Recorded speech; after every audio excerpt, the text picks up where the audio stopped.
Bonjour à tous et bienvenue pour cette édition spéciale du BDB Podcast enregistrée depuis Pépinière 27 à Paris. Donc, édition spéciale présentée par votre hôte, le podmaker Herman Jumessi, social media consultant, Google Analytics Certified et blockchain expert. À mes côtés, comme d'habitude, mon co-hôte et professeur Won Kim. Comment ça va, prof? C'est très bien, merci. Ok, excellent. Alors, exactement, cet épisode sera intitulé Blockchain et Catfluence. Alors, pourquoi blockchain et Catfluence ou Chatfluence, on va dire? Comment intégrer nos animaux de compagnie à la technologie du registre distribué, aussi connu sous le nom de blockchain technologie. Alors, avec nous aujourd'hui, on a Fatah Hassani, qui vient donc de la compagnie Laika et qui a réalisé un outil qui facilite. Alors, monsieur Fatah, allez-y. Bonjour, bonjour de m'avoir reçu. Donc Laika? Alors Laika, c'est très simple, c'est qu'on a deux mots d'ordre. D'accord. Prévention, protection. D'accord. Prévention, protection. D'accord. C'est ça. Et peut-être technologie aussi. Hein. Ok. Donc c'est au cœur un peu de nos préoccupations. Ouais. Alors donc en fait la mission qu'on s'est donnée chez Laika, c'est vraiment d'avoir de la performance technologique pour améliorer la vie de santé des animaux de compagnie. Performance technologique pour améliorer la vie de santé des animaux de compagnie. Alors bravo. Alors on va se mettre en mode déter. Ça c'est pour les 2000 d'entre vous qui ont déjà téléchargé notre contenu en un an et on écoute ça et on va y aller. Alors mais d'abord on va commencer par essayer de comprendre un peu qui vous êtes, Fatah, monsieur Fatah Hassani. Alors, votre profil LinkedIn dit que vous êtes un project manager. C'est bien ça? Ok, c'est ça, oui, effectivement, oui. Alors, moi, j'ai un peu un parcours on va dire, si j'ose dire, un peu classique dans l'industrie. Ouais. J'avais fait un peu des études de data analyst à l'époque. Hein. Donc j'ai un diplôme en analyse de données. Okay. Et puis par la suite j'ai intégré une grosse boîte qui fait des systèmes d'information. Ouais. Pour gérer un peu l'informatique des autres sociétés. Et puis il y a 6 ans de ça, j'ai lancé ma petite boîte pour pouvoir entrepreneur déjà donc. Autant qu'auto-entrepreneur. Ouais, voilà. ouais, d'accord. Ouais. Alors l'objectif de cette boîte c'était de faire du service, mais on faisait du service un peu particulier, c'est-à-dire qu'on travaille beaucoup sur des projets, mais des projets des grosses sociétés, des grosses compagnies. Ouais. On s'occupe essentiellement de tout ce qui est infrastructure informatique. Donc tout ce que les gens ne peuvent pas comprendre, c'est-à-dire des serveurs, de stockage des données, tout ça. Les gens ne nous voient pas, mais en fait sur nous rien ne fonctionnera. D'accord. Voilà. Et c'est relié à des data centers, des choses. C'est exactement c'est ça. En fait, tous les systèmes d'information. Vous prenez exemple les stations de service, tout ça. Et ben elles fonctionnent avec des applications qui elles sont gérées, traitées à partir des serveurs qui sont dans les data centers. Donc notre métier c'est aujourd'hui d'ailleurs parce que la boîte elle existe toujours. D'accord. C'est de définir des architectures. Ouais. C'est de garantir la résilience. Ouais. C'est de garantir la protection. C'est de garantir toutes sortes de choses qui vont permettre à ces applications de tourner sans qu'il y ait d'arrêt, sans qu'il y ait de problèmes liés à la sécurité et autres. Donc on est vraiment des vrais spécialistes des gros systèmes. D'accord. Et à quel moment vous rentrez alors dans l'écosystème blockchain en fait? Pourquoi vous rentrez dedans? Pourquoi Alors blockchain parce qu'en fait j'ai commencé à travailler sur un projet il y a en 2017 sur un espèce de projet de stockage décentralisé. Un petit peu comme le fait maintenant on connaît sous forme des PFS par exemple ou de Storage.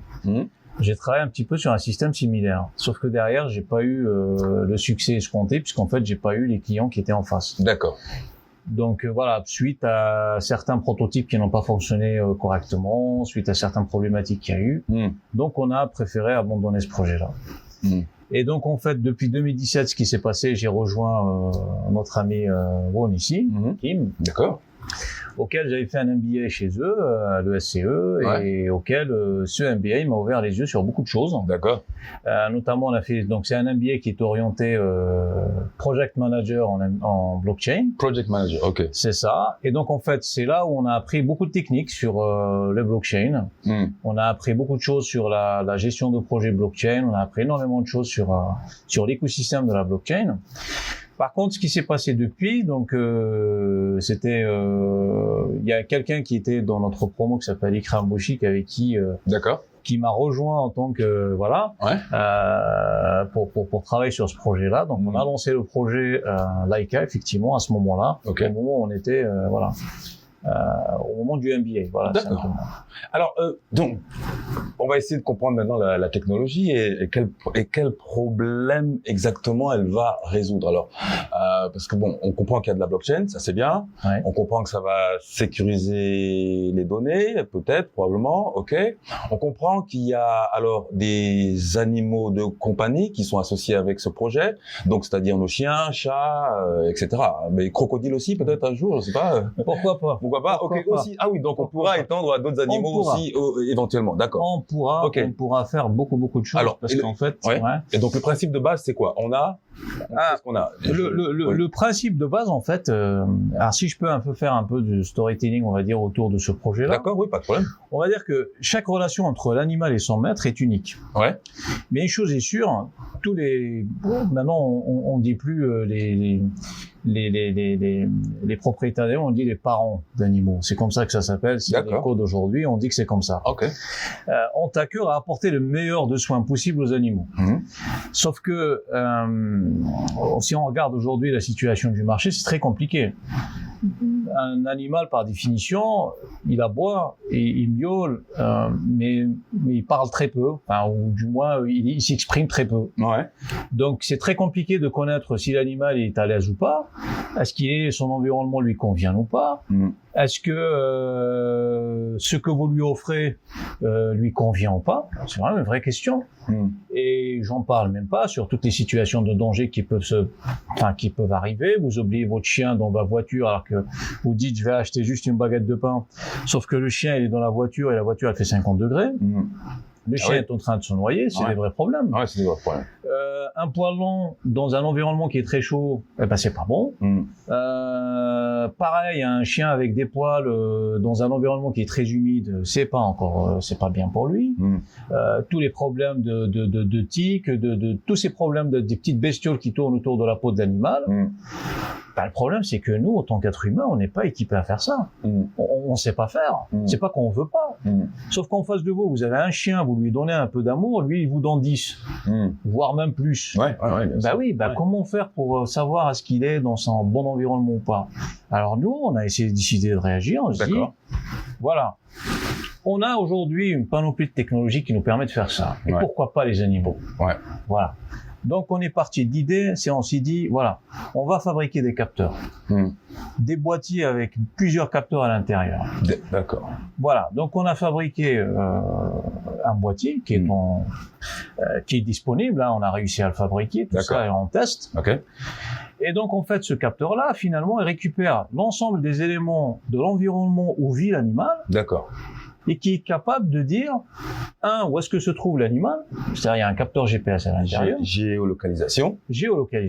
Il est capable de vous dire, est-ce que l'animal est en mouvement ou pas, est-ce qu'il est en train de se noyer ou pas, quelle est la température autour de lui, quel est le taux d'humidité qui est pour lui. Voilà. D'accord, Et on est capable de récupérer toutes ces informations à travers tout le réseau cellulaire qui existe, donc les réseaux téléphoniques que vous utilisez, donc ils utilisent les mêmes antennes. D'accord. Ces informations-là, elles remontent, elles sont certifiées sur une blockchain privée que nous on a créé chez Laika, donc il y a un écosystème autour de ça. D'accord. Ces données-là, elles sont automatiquement reliées à votre application, qui, dans votre application, est capable, vous êtes capable de lire toutes ces constantes de votre animal en temps réel. D'accord. Donc on n'est pas est-ce qu'on est encore sur une blockchain qu'on pourrait comparer à on va dire la blockchain la plus connue, celle qui enregistre des transactions. Là, ce serait Si on peut comparer une blockchain publique, par exemple, je ne sais pas, on va prendre l'exemple d'Ethereum, puisque c'est la blockchain publique, d'accord. Blockchain publique. On est à peu près pareil. Sauf que nous, ce qu'on enregistre à l'intérieur, effectivement, ça reste quand même des transactions qu'on enregistre. Mais qu'est-ce qu'il y a dans ces transactions? Ces transactions, nous, on certifie les données. Toutes les données qui sont dedans, toutes les données que vous avez sur votre application, et toutes les données qui arrivent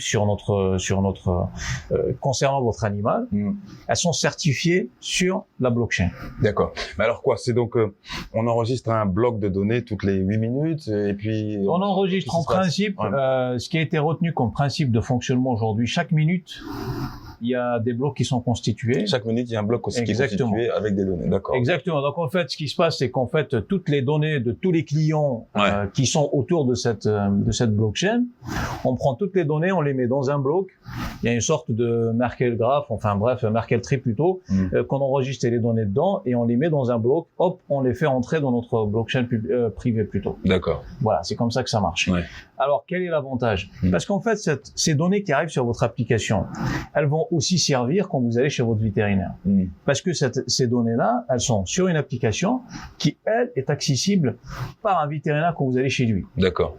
Donc, bien évidemment, avec un système d'authentification, c'est-à-dire que lui, il va scanner votre QR code, il accède à votre application, et vous recevez une notification vous disant « Le véto qui s'appelle tel monsieur souhaite accéder à vos données. »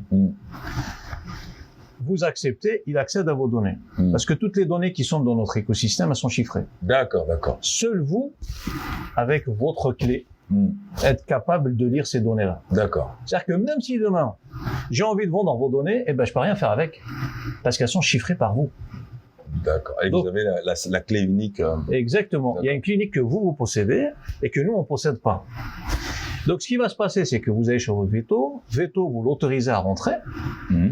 Donc, vous faites un partage de clés, vous rentrez, le veto, il accède à vos données. Ce qui est génial ici, c'est que votre veto est capable de faire un diagnostic propre et un bon diagnostic. Pourquoi? Parce qu'il est capable de connaître l'environnement de votre animal. Il est capable de vous dire, votre animal, il ne marche pas beaucoup, il marche beaucoup, ou je ne sais plus quoi. Il faut ajuster sa nourriture, il faut réduire sa nourriture, tout ça. Et vous donnez tous ces conseils à travers ça. Deuxième chose, il va regarder l'historique de ce qui a été donné. Médicaments, vaccins, vermifuges, tout ça, antitique, tout ce que vous voulez. Elles sont concentrées dans cette application. Et l'avantage, c'est que le veto, il a accès à cet historique, ce qui lui permet de mieux connaître ce qui a été donné à votre animal et ce qu'il faut faire, puisqu'aux problématiques que vous venez donc le voir pour une raison X ou Y, donc il est capable de voir tout ce qui se passe autour de votre animal. Donc en connaissance de cause, il vous fera forcément un bon diagnostic. Ah ouais, d'accord. Ok, donc ouais, ça voilà. C'est clair que ça va aider les vétérinaires. Donc est-ce qu'il y avait déjà un problème, un manque chez les vétérinaires vis-à-vis de ce problème-là en fait, vis-à-vis de cette problématique-là en fait? Alors, pour être honnête avec vous, moi j'avais un petit peu discuté avec quelques vétérinaires, on a un peu échangé autour de ce projet. Aujourd'hui, il y a une vraie problématique. Tous les gens qui ont des animaux vont vous le dire. Moi j'ai un chien, c'est un berger allemand. Bon, il fait à peu près 1m50, enfin il est assez balèze. Sauf que le problème, la seule chose que j'ai de chez lui, c'est un passeport santé. Et dans ce passeport santé sont consignés, en tout cas mon vétérinaire ne fait consigner que les vaccins qu'il lui donne. D'accord. Donc ça, c'est un vieux système old school, sur papier, oh là là. Voilà. Le problème, c'est que si je pars en vacances, j'oublie mon carnet de santé, je ne sais plus à quel moment j'ai donné un vaccin. Le problème, c'est que les données aujourd'hui se trouvent chez tous les vétérinaires où vous allez y aller. Parce que chaque vétérinaire a son logiciel. Et chaque vétérinaire utilise un logiciel cabinet qu'il utilise pour remplir les informations. Sauf que ces informations-là, à aucun moment, aucun vétérinaire ne vous les donne. Et pourtant, c'est mes données quand même. C'est les données de mon animal. C'est un peu comme Amélie alors. Amélie pour la santé. Ah, pour la santé, effectivement. Oui.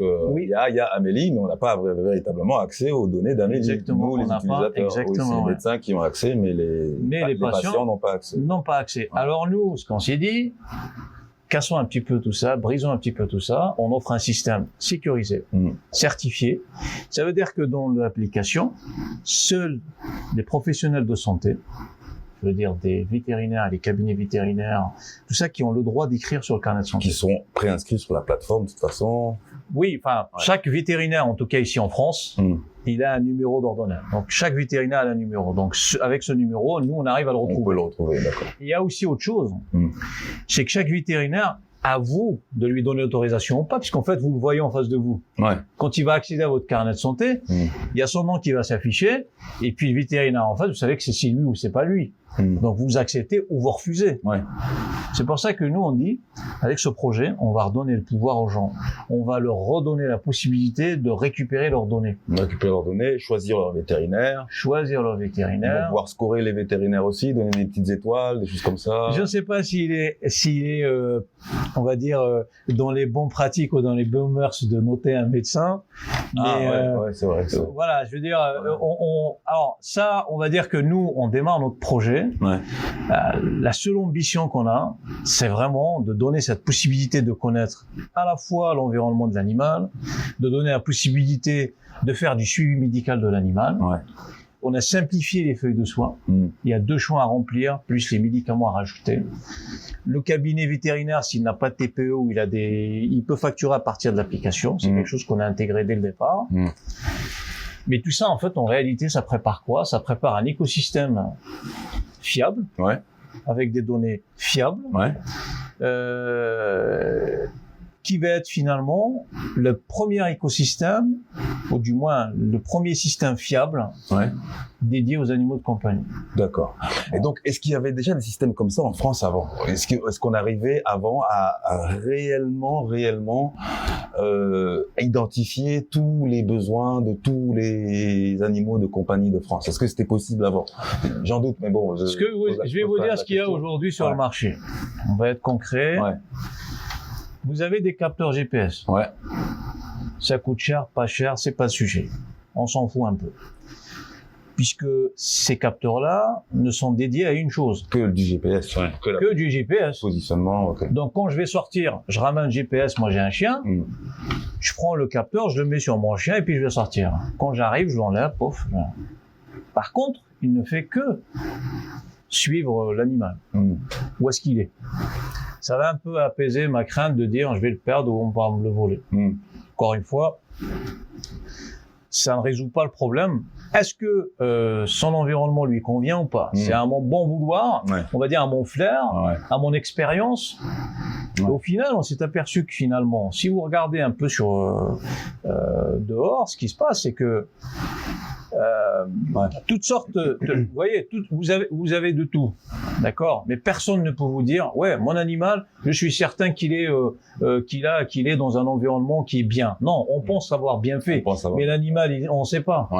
Vous voyez, avec notre capteur à nous, on est capable de détecter un comportement, et ça c'est très compliqué de trouver, c'est très compliqué de le détecter, puisqu'on sait qu'un certain nombre de choses que l'animal va faire, c'est suite à certaines choses. Parce que, par exemple, un environnement qui est trop humide ou pas assez, ou un environnement qui est trop chaud ou pas assez, provoque des changements chez l'animal. Forcément, Vous voyez. Donc ça, vous avez aujourd'hui une catégorie d'IoT. Pour l'animal, il n'y a rien, c'est vide. C'est pouf. Alors, carnet de santé, vous avez des applications sur le marché. Vous en avez plein. Le problème, c'est que quid de la qualité de données qu'il y a dedans, c'est moi qui remplis les données. Ça veut dire que si j'ai envie, je remplis. Si j'ai pas envie, je remplis pas. Donc la qualité pas terrible. La qualité pas terrible. Donc en fait, c'est plutôt un bloc-notes que j'ai tout aujourd'hui sur les applications qui existent aujourd'hui. C'est vraiment des bloc-notes. Donc je note, je vais sur mon vétérinaire, je prends des notes, je prends des trucs comme ça. Mais là, on s'est dit non. On est quand même en 2021. Non, en 2021, ça marche plus, ça. Ça marche plus, ça marche plus, ça a plus de sens. Moi, je suis d'accord avec vous à ce niveau-là. Il faut absolument des systèmes qui permettent d'enregistrer de façon justement systématique la donnée. C'est ça. Plutôt que d'attendre que quelqu'un vienne remplir un carnet quand il veut, quand il peut. Non, c'est vrai que ça marchera pas, ça. Mais alors, l'outil, là, il y a déjà un prototype. Alors je l'ai dans mes mains, c'est à peu près la taille c'est la taille de quoi? On peut mettre des photos si vous souhaitez. On va rajouter des photos sûrement. C'est la taille de quoi, on va dire? C'est une 5 cm, enfin à peu près 5 cm qu'il fait. 5 cm, voilà, c'est pas lourd donc non, c'est pas lourd, il fait à peu près entre 40 et 50 grammes à peu près. Parce que sur un petit chat, je sais pas comment ça passe. Ça passe. Aujourd'hui, on est à peu près dans les standards du marché, hein. On n'est pas on a fait un gros travail en toute honnêteté. C'est un designer produit, un expert de produits qui s'appelle Paul, que je remercie beaucoup. Il nous a beaucoup aidé à développer ce produit. On a beaucoup travaillé sur l'expérience utilisateur pour que vraiment ce capteur-là ne soit pas un frein, ne soit pas un vrai problème. D'accord. Que ça soit facile à mettre en place. C'est-à-dire que Il peut s'adapter sur tous les colliers. Donc là c'est son élastique. Enfin, c'est un élastique qui permet donc quel que soit un harnais, un collier, peu importe. Et la taille, elle est choisie. Enfin, c'est peu importe, il s'adapte sur tout. Ouais. Vraiment, il s'adapte sur tous les colliers. Et pourquoi il a cette taille-là, l'objet? Ben en fait, on a mis une forme un peu courbée. Ça, c'est un prototype. Ouais. Donc en fait, on n'a pas encore usiné tout ça. D'accord. C'est en cours d'usinage, on va dire ça comme ça. Et il est étanche, c'est-à-dire qu'en fait, il rentre dans l'eau, il sort dans l'eau, tout ce que vous voulez. Étanche, donc, oui, évidemment, voilà, c'est important. Il est étanche. Ouais, c'est plutôt important. On l'a essayé sur tout type d'animaux, des petits, des gros, ainsi de suite. Donc il peut gratter, il peut faire ce qu'il veut, il tombera jamais. Donc ça, c'est un avantage très important. Par rapport à ce qui existe aujourd'hui au marché, on doit être les seuls à proposer une forme pareille. Ouais. Et une façon de mettre le collier de cette façon-là. D'accord. On voulait que ça soit la plus standard possible. Ok. Voilà. Et alors le type, les données qui partent, c'est quel genre de transmission? C'est des puces RFID? C'est quoi? Non, en fait, on utilise. Alors, juste avant de passer sur le système de transmission, donc ces capteurs-là sont équipés de coques, un peu comme votre téléphone. Ouais. Donc, on peut vous proposer des coques avec différentes couleurs, différentes formats, tout ça. On peut faire de la fashion, on peut. Exactement. Vous sortez. Je peux mettre le nom de mon chien si je veux, des choses comme ça. Vous avez tout compris. Vous allez en soirée, vous mettez une veste carreau, vous dites tiens. Je vais mettre une coque, pour carreau, bien sûr. Et on le met. Ouais. Bien évidemment, donc ça va être commercialisé de cette façon-là, pour pouvoir un peu donner cette touche pour dire que j'en ai marre d'avoir des boîtiers noirs. Ouais. Je sais pas si vous l'avez vu. Ouais. Tous les capteurs aujourd'hui pour les animaux, ils sont noirs, ils sont moches. Ouais. Donc nous on s'est dit, on va débrider un peu tout ça, on va donner de la couleur. C'est bien. Voilà, pour que finalement ce capteur-là puisse, on va pas le cacher, il faut qu'on soit fier de l'avoir. Bien sûr. Ouais. Alors, transmission, on utilise les toutes dernières technologies qui existent. Il y a une technologie qui s'appelle LoRaWAN. Ouais. LoRaWAN. LoRaWAN, effectivement, il y a quelques... Comment on appelle ça?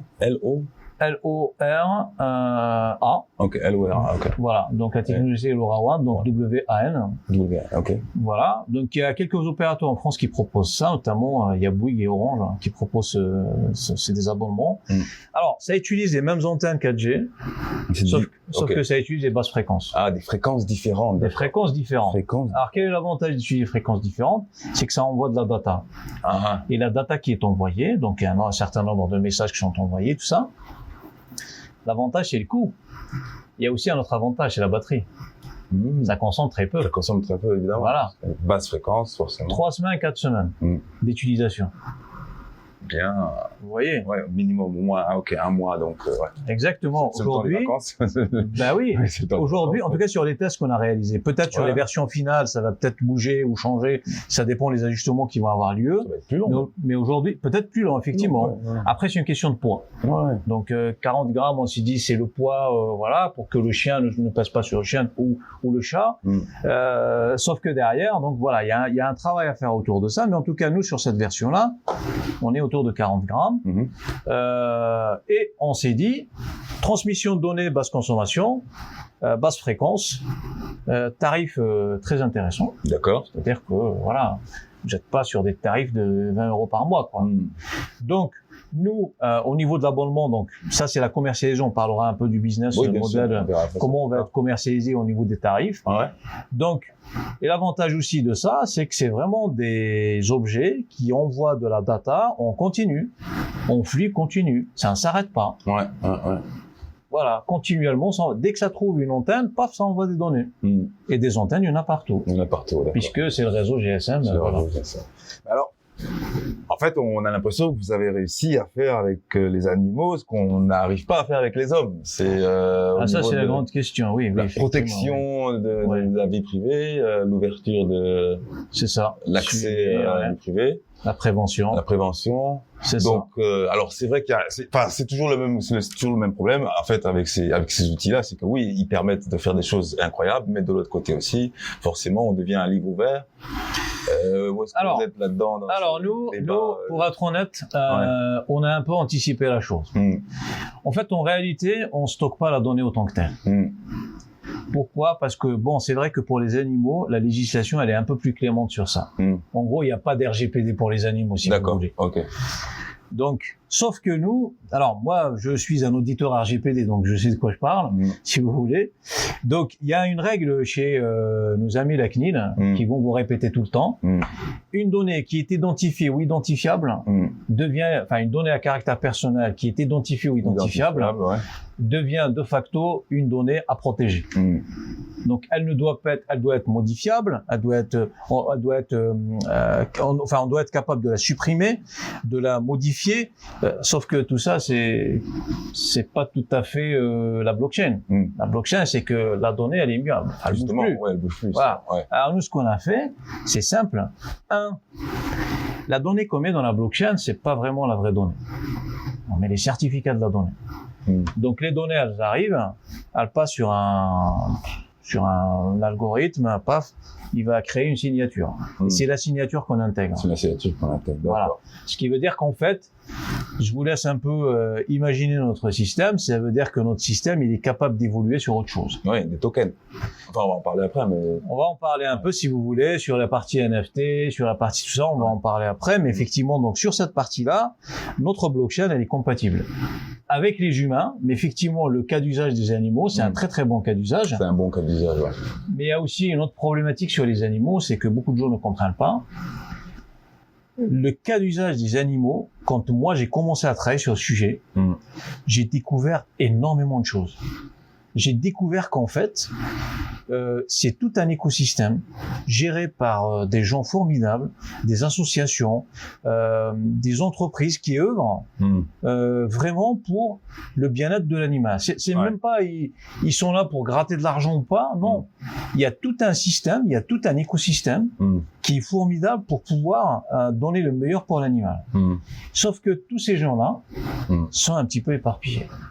Ils sont un petit peu défragmentés partout sur le tissu du territoire français, par exemple, puisqu'on a étudié le territoire français et d'autres marchés d'ailleurs, on a étudié d'autres marchés. Mais on a vu qu'en fait, la blockchain a tout son sens autour de ça. C'est pour ça que nous, dans notre modèle économique, le capteur, on le met à un tarif très préférentiel et on le met à un tarif accessible à tout le monde. C'est-à-dire, c'est quasiment au prix d'achat, en fait. D'accord. Par contre, derrière, on propose des abonnements. Pourquoi ces abonnements-là? C'est parce que tout simplement, on veut faire vivre cette tradition de s'occuper des animaux au quotidien. Ça veut dire qu'avec un abonnement que nous, on va vous proposer, vous serez capable en un seul mois, d'avoir des séances d'éducation, des séances de thérapie, des séances de dressage, des vouchers pour aller acheter vos croquettes avec des remises chez votre commerçant du coin. Tout ça, packagé autour d'une formule. Donc, nous, les forfaits, on les fait pas pour envoyer vos datas, on les fait juste pour que vous puissiez bénéficier bénéficier, les rentabiliser, que vous soyez dans l'action et que vous soyez pas tout seul. Voilà. Voilà un peu le sens de notre écosystème. Donc en fait, finalement, on n'utilise pas que la blockchain pour certifier les données et créer une sorte de ring. On crée aussi une communauté. Ok, d'accord. Voilà notre objectif. Et ça, c'est important. Exactement. Et c'est ça qui est important. C'est le lien, la relation. Exactement, Voilà. Au-delà de la technologie, c'est la communauté digitale qui va se mettre autour de la technologie, qui est beaucoup plus importante même que la technologie au final. Donc, la technologie, elle est à notre service. Oui, c'est à notre service, exactement. C'est un outil et au final, après, on met l'outil à côté et on parle d'abord entre êtres humains. Donc, ça, je suis d'accord avec vous.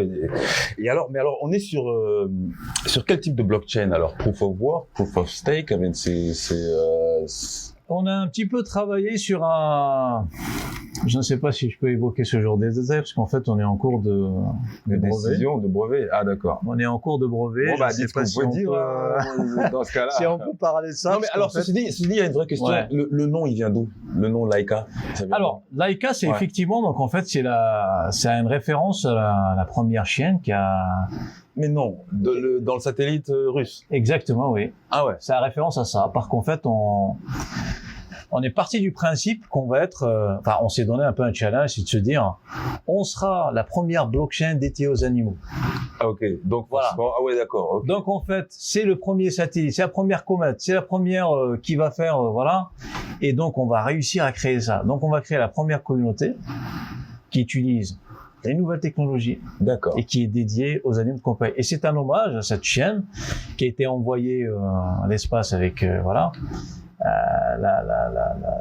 Comment on appelle ça d'ailleurs, j'ai oublié son nom, mais voilà.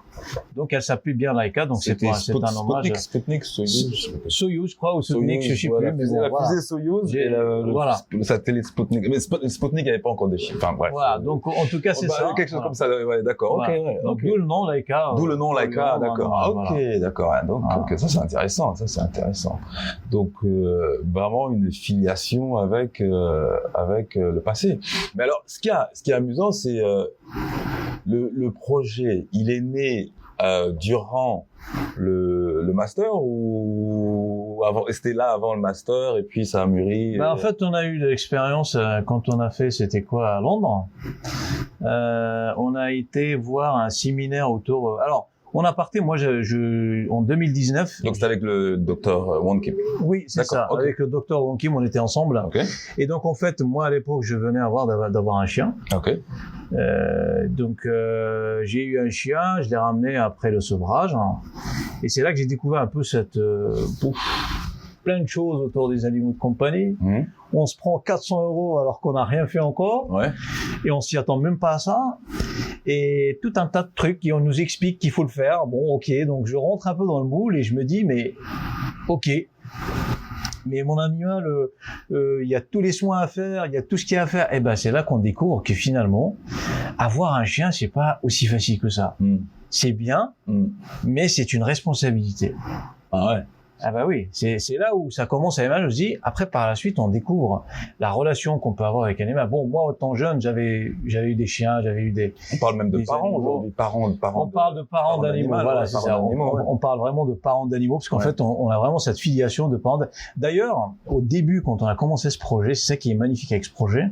Alors moi, dans mon expérience d'auto-entrepreneur, j'ai déjà mené d'autres projets. Et à chaque fois, on mène des projets, on termine le projet et puis on essaye de le vendre. Et cette fois-ci, je me suis dit, je vais peut-être apprendre de ces expériences passées. Je vais faire un truc. On va consulter les gens avant. Il y a eu à peu près pour 4000 personnes qui ont répondu à nos enquêtes. On a fait, je crois qu'on doit avoir 4 enquêtes qu'on a réalisées sur le net. Sur le net, ok. Il y a beaucoup de gens qui ont répondu. Toutes ces enquêtes nous ont mené à définir notre projet aujourd'hui. En fait, globalement, on a eu l'idée, on s'est dit, allez, hop, on y va, comment on va faire? La première chose, on a fait un formulaire. On a envoyé ça sur le net, on s'est dit, allez, comment on va faire? On a mis ça avec du Google Ads, on a mis ça sur Facebook, on a mis ça sur tout ça, hop, on a laissé les gens répondre. Au retour des clients, on s'est aperçu qu'effectivement, les gens étaient comme nous. Ils avaient les mêmes problèmes que nous. La santé de l'animal, le bien-être de l'animal, comment je dois gérer, comment tout ça. L'idée du projet, il y a eu 60 personnes de gens qui nous ont dit que, clairement, on est favorable et on est prêt à participer activement dans le projet. Et c'est là que ça a émergé l'idée, c'est de se dire, ok, donc on va créer cet système d'écosystème pour pouvoir, enfin, système qui va récolter les données, et même les fonctionnalités de l'application, c'était suite à l'enquête, puisqu'il y a beaucoup de gens qui ont répondu. Au fur et à mesure où on avance, on a affiné les fonctionnalités de l'application, on a affiné les fonctionnalités des capteurs, on a affiné tout ça pour arriver au résultat qu'on a aujourd'hui. Donc vraiment, c'est une finalité de tout un travail qui a commencé depuis février, au moment du début de Covid. Février 2020 alors. Février 2020. Février on a commencé, voilà, et on est arrivé au résultat d'aujourd'hui. Donc pour revenir à l'essence de ce projet-là, c'était un séminaire autour de l'identité numérique.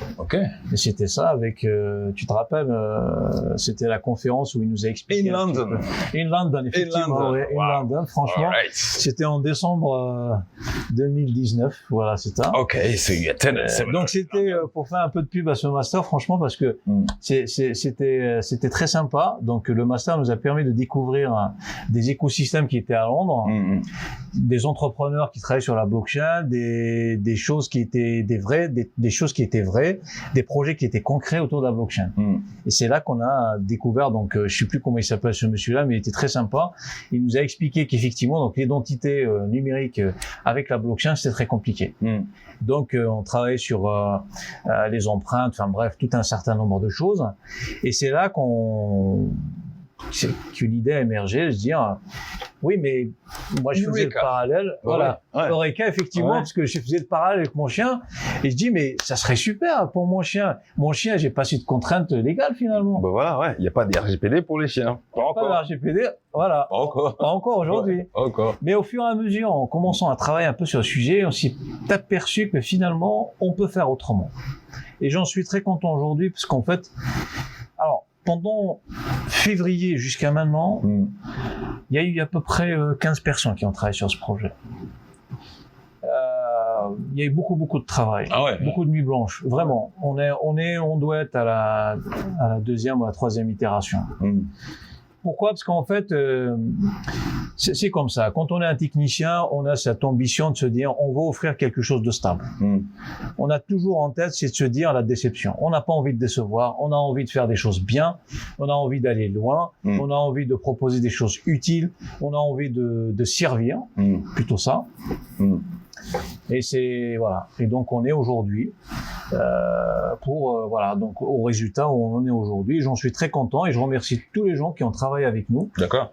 Même si franchement c'était pas évident, c'était pas facile, c'était très dur.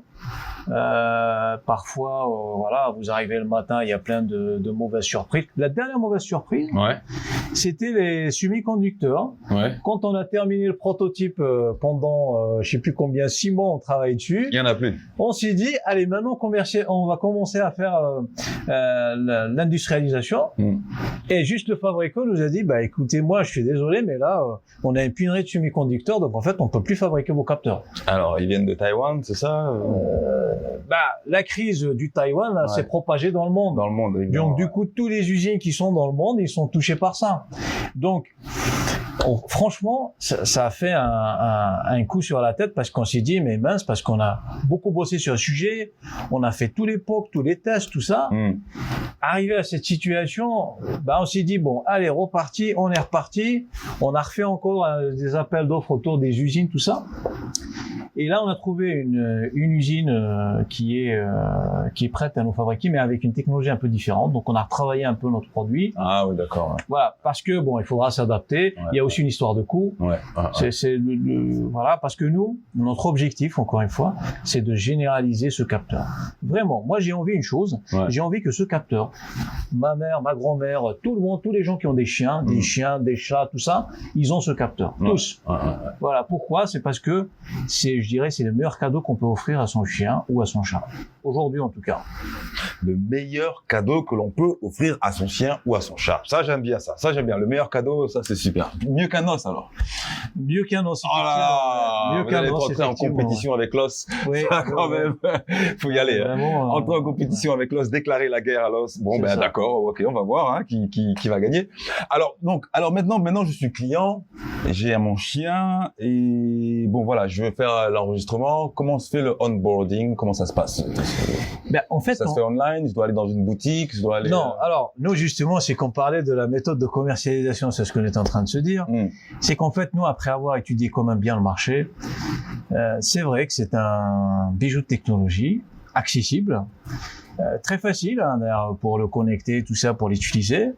Mais on s'est quand même dit, on va s'appuyer sur le réseau local. D'accord.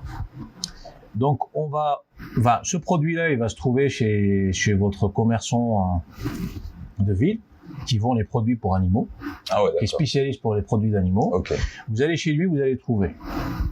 Pourquoi? Il va vous faire une démonstration, il va vous expliquer comment ça marche, il va vous expliquer l'application, il va vous expliquer comment connecter ce capteur. et il va prendre le temps de vous expliquer les choses.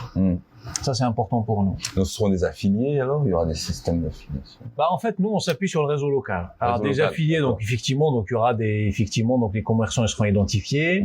Les capteurs, ils seront identifiés. Enfin, on sait où sont les capteurs. D'accord. On sait, voilà. Donc, c'est un réseau qui est maîtrisé. On n'a pas envie de faire ça en ligne.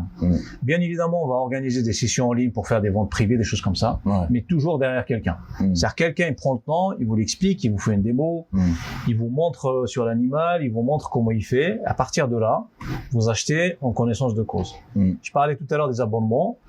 Nous, les abonnements ne sont pas des contraintes. Vous voulez résilier, vous résiliez à n'importe quel moment. Vous prenez l'abonnement, vous achetez le premier mois. Le deuxième mois, vous ne voulez plus, vous arrêtez, personne ne vous y oblige. Par contre, voilà, le fonctionnement de ce capteur, c'est très important de savoir comment ça fonctionne pour que vous ayez conscience que ce capteur-là, il faut qu'il soit tout le temps accroché à votre animal. D'accord. C'est ça qui est important. Voilà. Donc le réseau, ça va être le réseau des boutiques qui sont... Vous connaissez un nom, je parle de ce genre de boutique. Alors, il y a des grandes surfaces comme Maxiso, des choses comme ça. Maxiso, par contre. C'est des grandes surfaces dédiées pour les animaux de compagnie. Mais il y a aussi, parce qu'en fait, on s'est aperçu en faisant un peu des enquêtes sur le terrain, il y a beaucoup de boutiques en centre-ville spécialisées dans les animaux de compagnie. C'est énorme. Vous imaginez même pas le nombre de personnes qui ouvrent des trucs pour animaux. Alors, soit ils font du toilettage, soit ils font des... Oui, c'est vrai. Ah bah oui. Ouais, c'est vrai. C'est ça, c'est là que vous allez trouver tous ces... Oui. Toilettage, évidemment. Comment vous faites pour laver votre chien? Comment vous faites pour... c'est ça. Et nous, on utilise tous ces gens-là qui sont proches. Parce qu'ils vous connaissent, parce qu'ils connaissent les habitudes de votre animal, parce qu'ils ne veulent que du bien pour vous. Voilà, c'est pour ça qu'ils vous proposent ces produits-là. Ils sont réceptifs à cette nouvelle technologie? Si, avec les échanges qu'on a eus avec... Alors moi, personnellement, je suis quelqu'un du terrain. C'est-à-dire que quand j'ai envie de faire un truc, je vais aller voir les gens, je vais discuter avec les gens, j'ai été voir quelques boutiques dans plusieurs villes en France. À chaque fois, on me répond la même chose. Il est où votre produit? On veut le commercialiser maintenant. Il est où votre produit? D'accord. Donc voilà. Ils sont pas réfractaires par rapport à ça. Au contraire, ils sont très ouverts. Et c'est là, en fait, c'est que vous dites, voilà. Et puis votre vétérinaire aussi va être commercialisé chez votre vétérinaire. D'accord. Parce qu'en fait, il y a des vétérinaires qui étaient très intéressés pour le vendre. D'accord. Et je l'achète à combien alors je dois acheter. Prix public. Il y a deux choses. Je dois acheter le capteur et l'abonnement, c'est ça? Exactement, oui. Alors le prix public aujourd'hui, on l'a statué autour de 70 €. Les prix sont pas encore on n'est pas encore fixé. Pour le capteur. Voilà, vous achetez le capteur 70 €. Ok. Sachant que aujourd'hui, on doit pas être les plus chers. Je dirais pas qu'on est les moins chers, mais fonctionnalité comparable, il n'existe pas aujourd'hui de capteur pareil. Ouais, ok. Avec autant de trucs, il n'existe pas. Mais si je me résume juste à un capteur GPS, il existe des trucs aujourd'hui qui sont vendus 60 € en boutique. Mais pas du tout la même chose. Vous êtes alors l'iPhone ou le Samsung des capteurs. C'est même pas, c'est l'iPhone qui n'existe pas encore ou le Samsung qui n'existe pas. iPhone 10 donc, avant l'iPhone 5. Okay. Exactement. Donc on est on est vraiment l'innovation de demain. Ok, d'accord. C'est ce que d'ailleurs j'ai échangé avec un vétérinaire la dernière fois et j'ai été très ému parce qu'en fait ce qu'il m'a dit, en fait vous avez très très bien compris ce qu'il faut faire aujourd'hui. On est très en retard sur ça. On n'a aucune étude aujourd'hui sur l'environnement ou le comportement des animaux aujourd'hui. Idéal. Non, mais même pas ça. Ah oui, d'accord. L'existant d'aujourd'hui, les animaux d'aujourd'hui, où ils vivent, qu'est-ce qu'ils font, est-ce que ça leur convient ou pas? Ça n'existe pas aujourd'hui. Et si on arrive à vendre ça à tout le monde, on va avoir la première étude, je dirais même au monde, sur, la condition animale. Mais c'est juste pour ça, c'est délirant, quoi. Donc derrière, il va y avoir de la publication, des chercheurs qui vont probablement se greffer dans c'est notre objectif. Évidemment. Parce qu'en fait, l'intérêt, donc là, vous avez touché quelque chose qui était dans notre roadmap. Effectivement, les maladies rares, le suivi des médicaments, l'impact des médicaments sur les animaux, sur tout ça. La nutrition. Oui, comment on fait? Nous, on commence avec un capteur. Demain, on sera avec plein de choses. Mais on donne la porte à ces laboratoires de recherche, à ces fabricants de médicaments, tout ça, de croquettes. tout ça, ou de nourriture pour un chien en général. Étant donné que la donnée, elle est fiable. Ouais. Fiable parce que elle est tracée sur une blockchain. Donc personne ne peut la trifouiller, la trafiquer, tout ça. Elle est sur une blockchain, elle est certifiée. Donc un laboratoire de recherche est capable de s'appuyer sur ce genre d'études. Ouais, forcément. Ouais. Voilà. Donc la fiabilité de la donnée. C'est pour ça. Voilà. Ouais. Ça, c'est vraiment l'aspect le plus important en tout cas pour les gens qui sont de l'autre côté dans le back office, c'est vraiment ça, c'est la exactement. fiabilité. Et on sera capable de suivre. Et les propriétaires aussi. Voilà. Sur tout ce qui est protocole de développement de nouvelles de nouvelles techniques de je ne sais pas, peut-être de suivi de stress ou des choses comme ça, on est capable avec ce capteur d'avoir une donnée fiable, une donnée sûre qui effectivement émettent de ce IoT couplé à cette application qui plus tard on peut imaginer des algorithmes qui analysent en continu ces données-là et qui peuvent émettre des choses. Déduire des nouveaux comportements, de nouvelles observations. C'est ça. Oh non, c'est vrai. Donc forcément, oui. Ça ouvre des portes. Ça va ouvrir énormément de portes. Notre objectif, c'est d'ouvrir la porte à tout ça. C'est de se dire, mais nous, on est respectueux de la donnée de ces animaux-là, même s'il n'y a pas d'RGPD encore, mais toutes les données, elles sont sécurisées, fiables. Donc même si nous, on souhaite les vendre, on peut pas.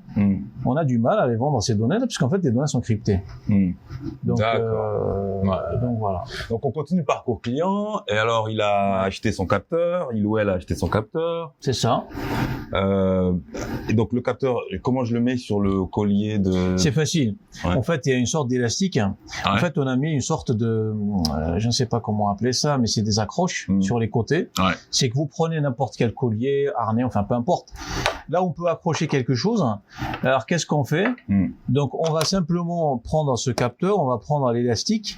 Là, je suis en train de le montrer, je ne sais pas, peut-être on aura des photos.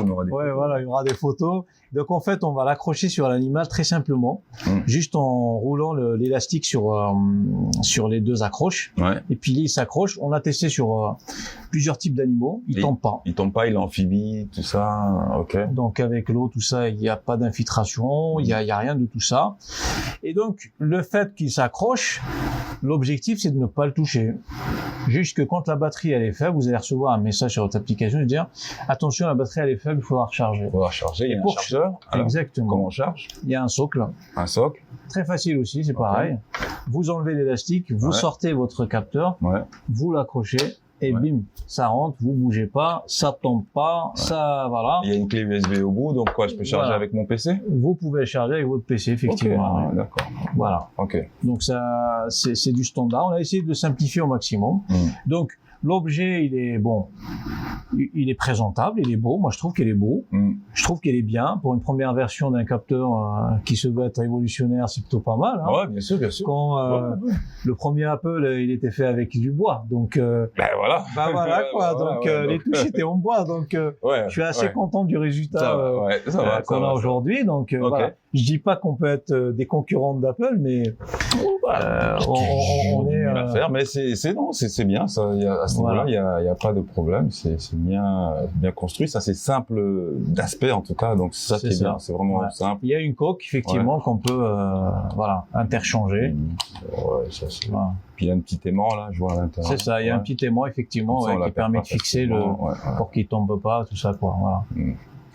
Non, c'est assez fonctionnel pour moi. Ça me paraît assez. Voilà. Alors ensuite, donc j'ai mis le capteur sur mon chien ou mon chat. Alors j'ai un numéro d'activation pour un site web, pour une application, pourquoi? Alors en principe, en fait, normalement, chaque capteur il a un identifiant. C'est un peu comme un numéro de téléphone en fait. Donc en fait, donc dès qu'il se connecte au réseau, nous on le voit. Je parle des réseaux des antennes. Puisqu'en fait, tous ces numéros sont enregistrés. Donc, dès qu'un capteur est connecté sur le réseau, donc l'opérateur va nous transmettre l'information qu'un capteur avec tel identifiant, il est vu sur le réseau. Donc, nous, on l'intègre sur nos serveurs pour qu'il puisse commencer à récolter des informations. C'est plutôt automatisé cette partie-là. C'est la façon... Enfin, nous, en tout cas, il n'y a pas vraiment de travail à faire de ce côté-là. Si ce n'est que peut-être... quand vous achetez, pour vous identifier, pour qu'on sache qui vous êtes, vous devez voilà, vous connecter sur une page. Tout ça est fourni dans un manuel. Il faut qu'on sache exactement qui vous êtes. Donc, soit c'est le commerçant sur place qui va vous le faire, soit c'est vous qui le faites en ligne. Vous allez sur un portail, donc vous allez vous inscrire, vous allez mettre vos données dedans. Et donc, je ne sais pas si je peux. Ouais, bien sûr. Ouais. Il y a l'application ici, là, parce qu'on a une version. Elle s'appelle comment l'appli? Eh ben, c'est Laika. L'appli, c'est Laika. Ouais, évidemment. D'accord. Logique. Donc, bon, ça, c'est une version un peu. C'est pas la version qui va être vendue, hein, bien évidemment. Ouais. Donc, ça va être ça. Si je suis un particulier, donc je clique. Donc là, ça, je prends un exemple. Donc, je me connecte sur l'application. Donc, on a mis quelques. Alors là, le réseau, il n'est pas super, mais voilà. Donc là, l'application elle se présente comme ça. Ici, on voit la carte. Normalement, on est capable de voir où est-ce que se trouve ce capteur, effectivement, de suite, ouais, avec toutes les informations qui remontent sur l'environnement qu'on voit ici. Donc, je trouve Laika. Exactement. Alors après, donc j'ai mes animaux. Je peux mettre plusieurs animaux dans mon espace. Je clique sur un des animaux, par exemple. Là, j'ai une courbe qui trace son historique. Ouais, de poids. Par exemple, donc là, on a mis le poids, mais en fait, en réalité, il va y en avoir d'autres. La température, enfin beaucoup de choses. Et aussi là, on a l'historique de santé, les derniers vaccins qui ont été faits, tout ça, voilà. Et on a l'historique de toutes les consultations qui ont été réalisées dans les précédents jours, mois, ainsi de suite. En fait, depuis sa naissance, en vérité. D'accord. Parce que cette application-là, en fait, elle est censée, suivre l'animal de sa naissance jusqu'au décès. Donc, ces données-là, elles tournent, elle est sur un réseau décentralisé. Donc, on en parlera tout à l'heure, mais en fait, on vise à créer un réseau complètement décentralisé avec des mineurs, tout ça. C'est l'objectif, voilà, à terme. Pour l'instant, pour des raisons évidentes, c'est-à-dire qu'on n'a pas cet écosystème encore aujourd'hui. Donc, on commence comme ça, avec un réseau quelque part centralisé, donc pour commencer. Et puis, par la suite, au fur et à mesure, on va déléguer, on va, créer un vrai réseau décentralisé pour que les données, même les données qui sont ici, là, des données de santé, tout ça, elles seront chez les gens, elles seront, défragmentées et dispatchées un peu chez tout le monde. D'accord. Donc là, si je reviens un petit peu sur mon application, donc là on a l'historique. Donc si je clique sur une consultation, je suis capable de lire le contenu de la consultation. On va le voir ou pas. Voilà. Bon, c'est pas grave. Hop. Ok. Pourquoi il veut pas? La connexion ici, elle n'est pas terrible. Bon, c'est pas grave. On a des problèmes de connexion. C'est pas grave. Mais en tout cas, l'objectif, c'est d'avoir l'historique de l'animal, d'être capable de prendre un rendez-vous avec un veto ou pas. Ouais. Il y a des moyens de paiement, alors? Il y a un moyen de paiement à l'intérieur, effectivement. Donc, on peut enregistrer sa carte bleue. Vous utilisez quoi? On utilise Stripe. Stripe, ok. Pour le moyen de paiement qui est dedans. Crypto, oui. Ah, crypto, oui. Oui, parce que l'une des enquêtes qu'on a réalisées, on était surpris. Des vétos acceptent la crypto. Ah bon? Ah ben, j'étais mais scotché, je dis c'est pas possible. Et pourquoi? Ah ben, pourquoi? Parce que c'est un peu, on va dire, inattendu. Les vétos acceptent d'être payés en crypto. Donc les vétérinaires acceptent d'être payés en crypto plutôt. Donc sauf que là ces derniers mois, au mois de mars je crois, la législation a changé. On avait l'objectif d'intégrer un serveur de crypto à l'intérieur, enfin de chez nous pour pouvoir faire les paiements en crypto. Donc, comme la législation a changé, ça nous a obligés de réfléchir à un autre modèle. Donc, pour les premières versions qui vont arriver, on ne pourra pas le faire. Ça va être commercialisé comme ça. Mais je pense à terme, on sera capable d'intégrer des moyens de paiement de crypto. Donc, vous pouvez aller chez votre veto, vous pouvez payer en Bitcoin, sauf que la reconversion, c'est nous qui allons la faire. Donc, nous, on va donner du fiat à notre veto. Et nous, on touchera de la crypto. Il faut regarder, ou alors pourquoi pas intégrer directement un wallet à l'intérieur aussi. En fait, en réalité, tous les animaux, c'est des wallets, en fait. Bah oui, c'est ça. Donc, il y a un wallet et il y a des NFT à l'intérieur. Voilà un petit peu comment ça fonctionne. Ah, ouais. Vous voyez, donc en fait, à l'intérieur, donc votre application, c'est un wallet. En réalité, c'est plutôt comme ça, en fait. Et à l'intérieur, vous avez les NFT. Les NFT représentent vos animaux. Donc, vous pouvez mettre autre chose. vous pouvez mettre les tokens, vous pouvez mettre plein de choses. Ah, bah oui. Donc l'architecture, elle a été conçue comme ça pour que ça soit ouverte. D'accord. Donc il y a déjà interopérabilité. Ah bah c'est plutôt ça. Hein. Dès le design. C'est vraiment c'est plutôt ça. Nous on est parti de l'hypothèse où on crée une sidechain et par définition une sidechain doit être interopérable. Absolument interopérable, d'accord. Exactement. Évidemment. On réfléchit à l'avenir. Ben oui, c'est ça. Alors, voilà, exactement. allons-y dans le dur là. Voilà. Les tokens qui sont créés, puisque justement, comme vous l'avez dit, vous n'enregistrez pas la donnée, mais plutôt le certificat. La preuve de la donnée. La preuve de la donnée, voilà. La preuve de la donnée, oui. Donc ça veut dire qu'il y a des tokens qui sont créés à chaque fois, puisque il y a une chaîne, elle produit des tokens. On fait quoi avec ces tokens? En fait, aujourd'hui, c'est des tokens de service. Ouais. On n'a vraiment pas des utility tokens. Exactement, c'est ça. En fait, on n'a pas vraiment conçu le modèle pour que ça soit. On aurait pu, mais en toute honnêteté, on s'est dit, vu que c'est un projet qui est conçu pour le grand public, on s'est dit bon, le grand public, il y a très peu de gens qui connaissent la crypto, les gens ils se méfient un peu de tout ça. Enfin bref, il y a toutes des questions qu'on s'est posées. Ouais. Mais avant tout, on s'est dit c'est un projet pour le grand public. Ouais. On va en faire un projet pour le grand public. Ouais. Mais je n'exclus pas que dans le futur, on puisse intégrer cette partie-là. Ouais, forcément. La partie de token, tout ça. Mais de toute façon, ça va arriver. Bah, ça a été conçu comme ça. Ça va arriver. Moi, j'utilise une app, alors qui s'appelle, j'ai oublié le nom, mais, et en fait, avec cette app-là, chaque fois que je fais des kilomètres, Sweatcoin, évidemment. Ouais. Donc, chaque fois que je transpire, je gagne des coins. Pourquoi pas? Donc, c'est quelque chose qui peut être imaginé demain. Donc pourquoi pas un chien, qui. Ben oui. Donc oui, et qui ont plutôt de l'énergie d'ailleurs. Donc oui, plutôt. C'est-à-dire on peut récompenser l'énergie dépensée et faire de la proof of work avec l'énergie dépensée par le chien. C'est vraiment pourquoi pas. Qui court tout le temps d'ailleurs toute la journée. Donc à ce niveau-là, je pense que ça pourrait marcher. On peut effectivement récompenser les bons pratiques. Ouais. Si l'environnement de l'animal lui convient bien, donc on pourra vous récompenser, on pourra donc suer parce qu'il faut marcher 60 minutes, 20 minutes, 30 minutes par jour, ça dépend du type d'animal. C'est très bien. Mais je pense que ça peut venir. Mais je pense qu'aujourd'hui, le cœur du sujet c'est vraiment le bien-être de l'animal. Bien-être de l'animal, ouais. Voilà. Donc c'est un projet qui démarre. Vous avez remarqué qu'il y a plein de choses. Ouais. Ces technologies-là ont besoin d'être maîtrisées, ont besoin de beaucoup d'argent. Ouais. Et aujourd'hui, on a fait tout nous-mêmes. On a bossé comme des chefs, on a bossé dur pour avoir des choses qui sont stables. Et plus tard, oui, pourquoi pas. Pourquoi pas. Et au niveau alors, parlons un peu justement, on parlait de marketing, de promotion et de adoption. Qu'est-ce qu'on va faire à ce niveau-là pour essayer d'aider à ça, que ce soit pour la levée de fonds ou l'adoption de la technologie? Je sais que c'est deux choses différentes. Mais oui, effectivement, c'est deux sujets différents, effectivement. Alors aujourd'hui, on organise un meet-up le 1er juillet. 1er juillet, d'accord. 2021. 2021, c'est-à-dire que dans quelques jours. À Paris. À Paris, effectivement, à l'école qui a accepté de nous prêter leurs locaux, le SCE et l'INSEC. Birakem, quelque part là-bas, métro, c'est ça. C'est quoi l'adresse? Tu connais l'adresse, toi? On mettra Sextus, 10 rue Sextus dans le 15e. Rue Sextus dans le 15e arrondissement de Paris. Voilà, c'est ça. Sextus Michel. Sextus Michel, effectivement, oui, dans le 15e. Donc on organise un meet-up à quelle heure? 19h, 20h. 19h, 20h, ok. Mais vraiment un vrai apéro, quoi. Un vrai apéro, d'accord. Donc il y a à manger, il y a à boire, il y a tout ce que vous voulez. Manger, à boire. Voilà, effectivement, venez nombreux. Parce qu'on a réservé une grosse salle. Voilà. Parce qu'en fait, on a envie de se retrouver un peu après cette période de Covid, là. Voilà, exactement. Un peu confiné. Briser le confinement. Exactement. Voilà. Donc, on a vraiment envie qu'on se retrouve.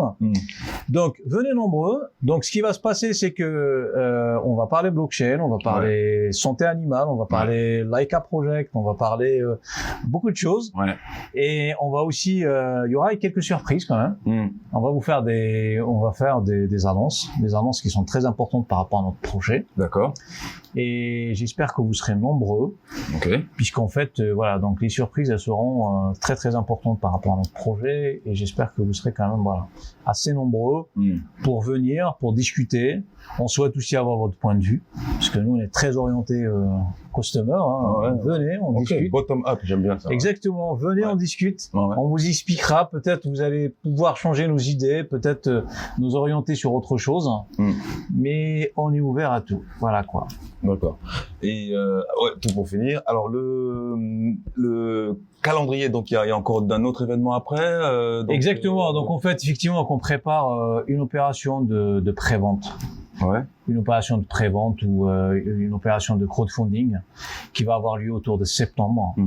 Donc on est en train de préparer toutes ces opérations-là pour pouvoir justement passer le maximum de commandes pour pouvoir réduire les coûts et de pouvoir lancer officiellement le projet. Normalement, la livraison aura lieu à partir de décembre à peu près. D'accord. On sera capable de livrer toutes les précommandes qui ont eu lieu. Ok.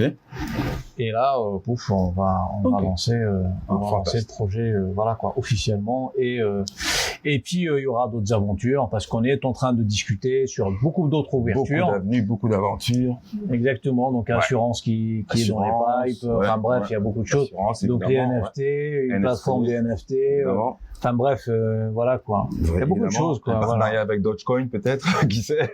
Pourquoi pas. D'accord. Ok, Fatah Hassani, merci beaucoup de la compagnie Laika. Laika effectivement. .io. Ouais. Alors on n'oublie pas donc le Meetup le 1er juillet, 19h-20h, 10 rue Sextus Michel, Paris, dans le 15e, d'accord. Métro, je crois, Birakem.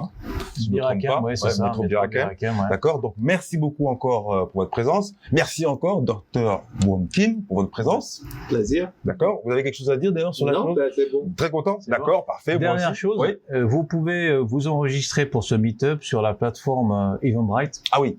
Voilà. Pour s'enregistrer sur le Meetup, allez sur la plateforme Eventbrite. C'est ça, exactement. Voilà. Ok. Voilà. Donc, mon nom était Herman Djoumessi pour le BDB Podcast. Je vous remercie encore de nous avoir écoutés. N'hésitez pas à nous suivre sur toutes les bonnes plateformes où vous écoutez vos podcasts. Merci beaucoup. Au revoir et à très bientôt. Bye bye. Bye bye. Bye bye.